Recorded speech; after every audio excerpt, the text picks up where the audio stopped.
আলহামদুলিল্লাহ, সমস্ত হাজিগণ একসাথে গিয়ে সমবেত হয়েছে শয়তানকে পাথর মারার জন্য।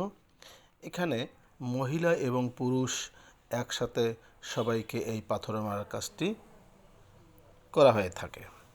এখানে এতটাই ভিড় হয় যে যদি আপনার হাত থেকে কোনো জিনিস নিচে পড়ে যায় তাহলে তা আর তুলে নেওয়ার মতো সম্ভব হয় না।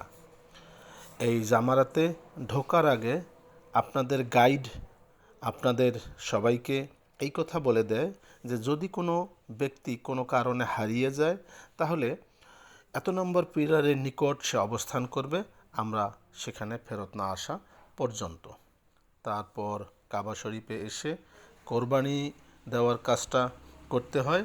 এখানে যার যার কোরবানি তারা নিজেরাই করতে পারে, সরকারিভাবেও করতে পারে। তবে আমার সৌভাগ্য হয়েছে আমাদের কাফেলার কোরবানি আমি নিজ হাতেই করতে পারছি। তারপর রুমে এসে মাথা মুন্ডন করে হালাল হতে হয়। এই মুন্ডনের কাজটি নাপিতের দ্বারাও করা যায় এবং নিজেদের ভিতরে করা যায়। সর্বশেষে কাবা শরীফ তাওয়াফে জিয়ারতের মাধ্যমে এই কাজটি ওই দিনের কাজটি সমাপ্ত হয়।